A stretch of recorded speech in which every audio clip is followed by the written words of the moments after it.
Looking back, how'd you find the match, the out? Go through it in a bit of detail for me. No, it was a game we wanted to win. I think the red card, affected us a little bit, and when it happened, we kind of had to sacrifice some of the ball, and they, came at us a lot more than when we had 11v11. And I felt we, dealt with what they could throw at us pretty well. I think on another day we take all 3 points. Do you feel like games like that can be quite pivotal in terms of the rest of the season? Bear in mind you're going up against a side that was unbeaten in 16, top of the Champions League, top of the Premier League, but the way you performed, you really put them on the back foot from the get-go. Yeah, I think, every game, not just, if you play against top of the league or bottom of the league, it's the same 3 points. The game doesn't, the stake is always the same. I know that, the season is long, it's still, relatively new. There's still a lot of time left, and we'll do the best we can. What about you personally? Because watching your performance yesterday, it looked like you loved every second of that, being in such a battle with a top team like Arsenal. Yeah, I mean, we are, amazing young players, and every young player, wants to play in big games. As a huge London derby, a lot of rivalry first against second yesterday. I love playing, football and at the highest level against, good opposition.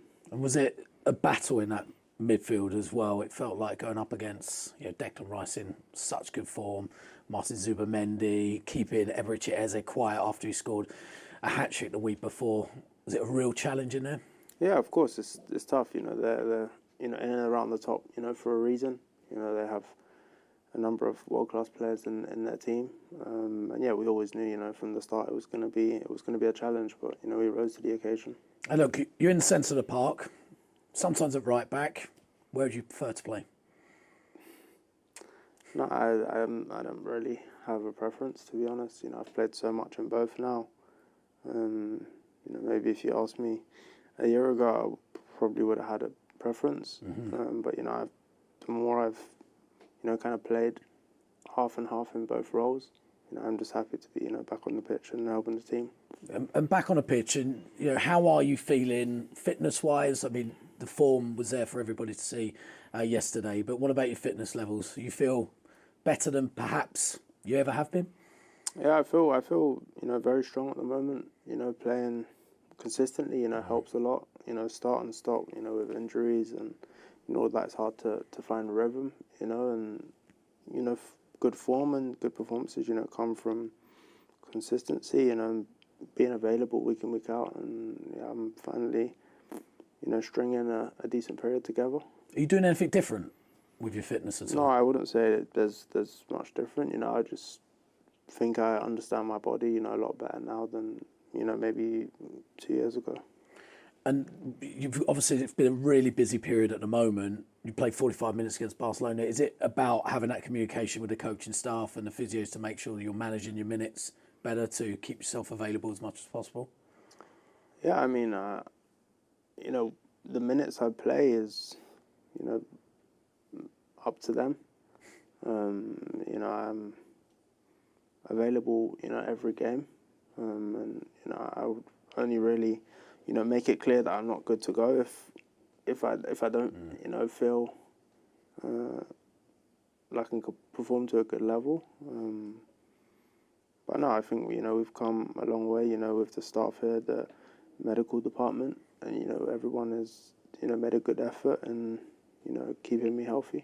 Do you think overcoming those setbacks with your injuries that you have had, does that set you up to make you stronger as a person today? I think, yeah, you could look at it that way, for sure. It was tough. It was a long period, with many setbacks and, a lot of disappointment. And in the time, it's difficult to, look past it and understand it. And I think it, it's definitely had a positive effect, even though it was a negative, situation. What got you through that period? Time. That simple. Yeah, time. Time, understanding, mistakes. I learned things, throughout, different rehabs, how to do things, what helped, what didn't help, and just trying to piece the puzzle together, I guess. And the puzzle feels like it's closing in. It's closing in. It's getting there. You had a great summer. You're having a great start to the season. There's a World Cup on the horizon. How much will it mean to you after what happened, missing out in Qatar a few years ago? How much would it mean to you to be on that plane in the summer? Yeah, no, it would be a dream. I've always wanted to, represent, England at a World Cup, and this season is still, a long way to go. But no, I hope to be there in the summer. Right, let's talk about Chelsea and the squad. As I mentioned, it's a busy period right now. I think you've got 3 away games in a row. Leeds up next, but you need your full squad. You've got a certain Cole Palmer back in the reckoning now. We see Cole Palmer when we see him on camera sometimes in the very short interviews he usually does. What's he like though? What's his personality like off the pitch? No, he's an amazing player and an amazing person as well. He's quite reserved, but he has a funny side to him as well. He means well, and he's had a decent period. Sideline now, and we're happy. He's back with us. What do you miss about him on the pitch then? No, I think he has the ability just to score 2 goals, from nothing, and it's very few players have the ability just to make something out of nothing, and he has that. You've got another player in Esteval who seems to have that ability too. When Enzo was asked about the prospect of playing both Cole Palmer and Esteval together, his reaction was, like he really couldn't wait to unleash them at some point. What's it like going up against both of them two in training? No, I haven't been up against Esteval too much, because he usually plays the other side. On the other side. But no, he's both of them are amazing young talents, and the more they play, the better they'll become. And Esteval, obviously, his performance against Barcelona was just exceptional, and can't forget how young he is, just 18. How good is he? How good could he be, do you think? No, I think he has, everything it takes. He needs to, stay grounded, keep working hard, take the chances when, they're in front of him. And I have no doubts he'll reach the heights he wants to. Do you feel like you're being treated as almost like the underdogs a bit when everybody mentions Arsenal, Man City, Liverpool in the title race, when you're not too far behind Arsenal right now? Yeah, I think a little bit, but underdog or not underdog, it doesn't really bother me. In the Club World Cup final, we was underdogs and came out on top, so it doesn't define anything. Do you guys kind of like that feeling as the underdog, maybe? I don't know. The people that highlight, the facts, whether we're underdogs or not, are usually, people that are spectators or, fans, and, we know how good we are and what we are capable of achieving. So finally for me, what are you capable of achieving this year then? No, we want to go for everything. As simple as that. Every competition we're in, we believe we have the squad to do. We have an amazing manager, and we'll do our best to achieve, everything. Premier League title race on? For me, it's on. That's all that matters. Chelsea hit the road again for their second Premier League away trip of the week, this time heading down to the south coast for a Saturday showdown with Bournemouth at the Vitality Stadium. With just 5 points separating the two sides, and with both teams needing a result for very different reasons, this fixture has the potential to be far more tense than the league table suggests. Let's break down everything you need to know heading into matchday 15.